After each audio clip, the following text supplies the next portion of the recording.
E aí, galerinha, tudo certo? Professor Flamiciano de Geografia na área.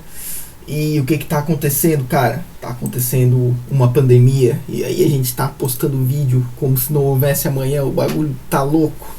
Vamos lá então, vamos lá. A gente tá aqui para falar um pouquinho sobre os elementos climáticos, certo? Elementos climáticos. Só que antes da gente falar dos elementos climáticos, a gente precisa primeiro entender o que é clima.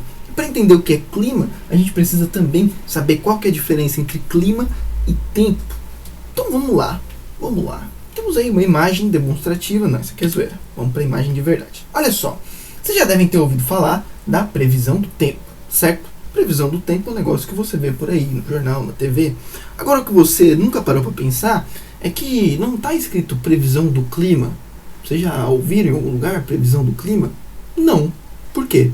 Porque não tem. E por que não tem? Ora, porque tempo é uma coisa e clima é outra coisa completamente diferente. O que é tempo? O que é clima? Seria clima o que está rolando entre a gente? Não, clima também é outra coisa. Presta atenção. Tempo é a condição momentânea da atmosfera. Então você olha para o céu e fala, o tempo está hoje, agora, essa semana o tempo estava... É assim que você fala.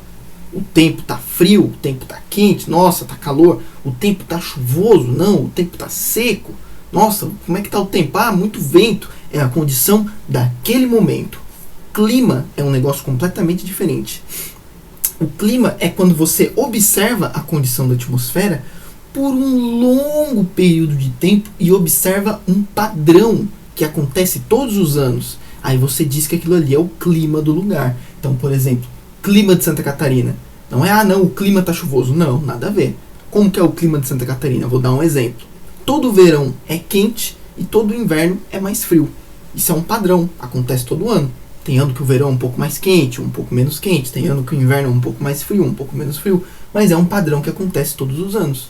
Isso é clima. O clima de Santa Catarina é assim, certo? Por isso que não existe previsão do clima, porque o clima ele é daquele jeito. Acontece parecido todos os anos. Tem algumas anomalias, um ano, o outro, chove demais, chove de menos, acontece. Mas tem um padrão básico que segue todos os anos. E isso é clima, certo? E aí, a gente dá nome para os climas. A gente vai ver isso mais pra frente. Mas, por exemplo, o clima de Santa Catarina é o subtropical. Chuvas bem distribuídas durante o ano. Tu pode observar, nunca vai ter 3, 4 meses, 5 meses sem chover em Santa Catarina. Não tem como, porque o nosso clima não é assim. Nosso clima tem chuvas bem distribuídas. Verões quentes e invernos frios. Isso é clima. Por isso que não existe previsão do clima. O clima a gente já conhece, a gente já estudou por muitos anos. O que a gente quer saber é se vai chover amanhã ou não. Aí é a previsão do tempo.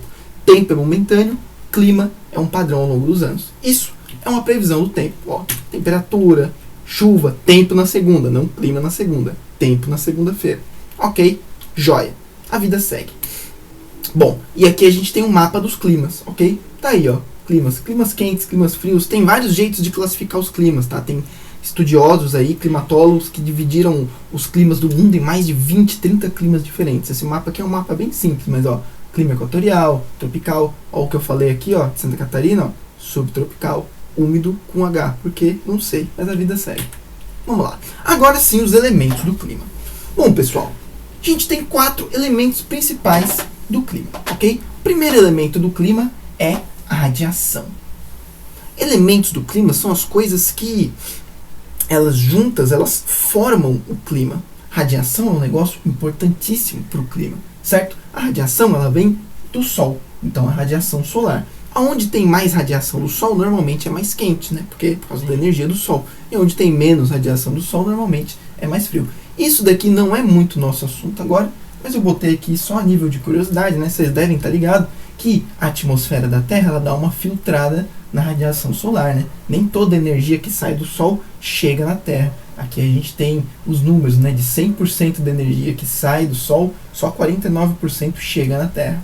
19% é absorvida pela atmosfera e 32% é refletido ou pela própria superfície ou pela própria atmosfera. Mas aí, só curiosidades. A questão é, a radiação solar é muito importante para o clima. Agora, isso daqui é interessante de vocês prestarem atenção, certo? A gente tem aqui o nosso planetinha, linha do Equador, Trópico de Câncer, Trópico de Capricórnio, Círculo Polar Ártico, Círculo Polar Antártico. As 5 linhas, né, os 5 paralelos principais da Terra. Olha só, A luz do Sol, ela chega de muito, muito, muito, muito longe. O Sol está a 150 milhões de quilômetros da Terra, ok? Então ela chega sempre assim, ó, na mesma linha da Terra, certo? Só que o cara que está aqui na linha do Equador, ele vai olhar para cima, bem para cima assim, e vai ver o Sol. Mas o cara que está aqui no Polo Norte, ele vai ver o Sol de lado. O Sol passa no cantinho do céu dele. Enquanto aqui, o Sol passa bem em cima do céu do cara na linha do Equador. O que isso quer dizer? Isso quer dizer que aqui a radiação do Sol chega reta na superfície. E aqui a radiação do Sol chega de ladinho, tipo o Sol de final de tarde. Assim, o Sol quando já está no canto do céu, chega de ladinho. Na mesma hora do dia. Pode ser meio-dia, se o cara estiver aqui no Polo Norte, por exemplo, pode ser meio-dia, o Sol vai estar no cantinho do céu dele. O que isso quer dizer? Basicamente isso daqui, ó. Basicamente isso daqui. O cara que está na linha do Equador, ele vê o Sol assim, ó. A luz do Sol chega mais de cima, ok? O cara que está aqui na linha do Equador. Agora o Sol de lado, ele passa mais ou menos aqui nas zonas temperadas, ó. Ele passa meio de lado, assim, na metade do céu. E o Sol no canto, assim, ele passa nos polos. Seja no Polo Norte ou no Polo Sul. O dia inteiro, tá? Ele nasce no canto e se põe no canto. Ele não passa no meio. Ok? Isso vai mudar muito a temperatura.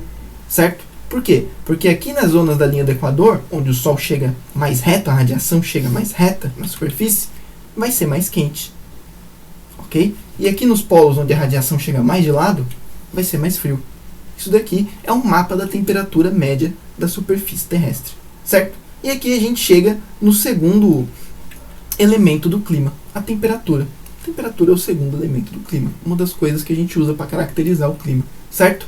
Na linha do Equador os climas são mais quentes e conforme você vai se afastando da linha do Equador, os climas vão ficando cada vez mais frios. Ó. Por isso que o Polo Norte e o Polo Sul são os dois lugares mais frios. Terceiro elemento climático, pressão atmosférica. É uma parada que influencia muito no clima e é muito importante, ok? É um dos principais elementos do clima, pressão atmosférica.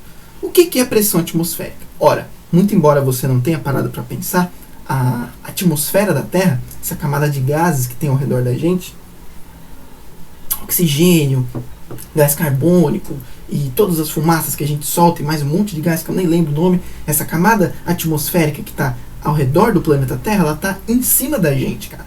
E ela tem um peso. Ah, professor, o ar tem peso? O ar tem peso. O ar tem um peso sobre a gente. Ainda mais quando tem quilômetros de ar em cima de você. Por incrível que pareça, o ar tem peso. E o peso que o ar tem sobre a gente chama de pressão atmosférica, ok? É o peso da atmosfera em cima da superfície, em cima da gente. E aí, claro, quando você está num lugar mais alto, o pedaço de atmosfera em cima de você é menor. Então, a pressão atmosférica é menor. E quando você está num lugar com uma altitude menor, o pedaço de atmosfera em cima de você é maior. E aí a pressão vai ser maior, tem mais peso em cima de você. Então se você estiver no topo do Monte Everest, a pressão é menor. Se você estiver próximo do mar, onde a altitude é bem baixa, a pressão é maior. Em outras palavras, quanto maior a altitude, menor a pressão atmosférica. Quanto menor a altitude, maior a pressão atmosférica. São inversamente proporcionais, ok? Show de bola. Uma coisa importante da gente lembrar é, como a atmosfera é puxada em direção à Terra pela gravidade, assim como puxa todas as coisas, a atmosfera, os gases estão ao redor do planeta Terra porque a gravidade do planeta puxa essa atmosfera em direção ao planeta. Moral da história. Quando você está num lugar mais baixo, a atmosfera é mais densa. Como assim mais densa? Tem mais moléculas de atmosfera nas partes mais baixas. Que molécula, professor? De oxigênio, de gás carbônico, de todos os gases. Aqui você tem uma concentração maior deles, certo? Agora, quando você vai aumentando a altitude, vai subindo de altitude, subindo o morro, subindo a montanha, subindo de altitude, um planalto, a densidade atmosférica vai ficando menor.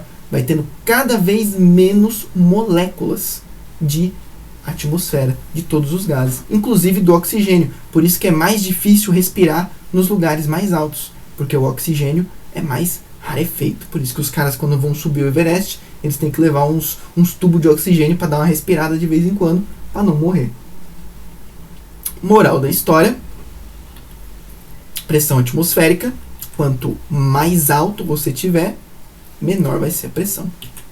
Show de bola. Aqui mais um exemplo, né? No lugar mais alto a pressão é menor, no lugar mais baixo a pressão é maior. Show de bola. Próximo elemento climático. Nuvem, professor. Não. Umidade. Umidade. Nossa, a umidade é muito importante. Por quê? Porque se tiver umidade, chove. Se não tiver umidade, não chove. O que é umidade? Vapor de água. O vapor de água que está distribuído na atmosfera. Quando tem bastante vapor de água, a chance de formar nuvens carregadas é maior e a chance de você ter precipitação, quer dizer, chuva, é maior. Quando você está num lugar que tem menos umidade, a gente diz que o ar está mais seco e aí a chance de chover é muito menor, certo? E aí tem a tal da umidade relativa do ar, que vai de 0 a 100%, né? Quanto maior a umidade relativa do ar, maior a chance de chuva. Mas aí fica só a curiosidade. Não sei se vocês já passaram por esse problema ou já ouviram falar. Quando o ar está muito seco, isso gera vários problemas respiratórios, principalmente para quem já tem algum problema respiratório. Fica muito difícil ficar num lugar onde o ar é muito seco. Então, normalmente em lugares no interior, longe do mar, longe desse vapor que o mar solta, dessa umidade que o mar solta, pessoas com problema respiratório têm mais dificuldade para viver nesses lugares. Perto do mar, normalmente, a umidade é maior, certo? Tem outros fatores do clima que também modificam a umidade. Tipo, onde tem vegetação, normalmente tem mais umidade, né? Porque a vegetação transpira vapor para a atmosfera. A gente vai falar disso mais para frente, certo? Ó, aqui eu achei da Secretaria de Segurança Pública um panfletinho falando da alerta de umidade baixa no Distrito Federal. E aí dando várias dicas, ó, porque estava muito tempo sem chover no Distrito Federal, a umidade do ar estava muito baixa e a galera estava passando dificuldade. Ó. E aí dando várias dicas, inclusive colocar toalha molhada no quarto para evaporar um pouco e dar uma melhorada na umidade do ar e tal. Mas aí, então, umidade do ar é isso daí, vapor de água na atmosfera. Estão vendo esse Patrick? Esse Patrick significa que acabou. É isso aí. Né? O próximo vai ficar pro próximo vídeo. Não percam o próximo episódio. Um abraço, meus jovens. Esses foram os elementos do clima.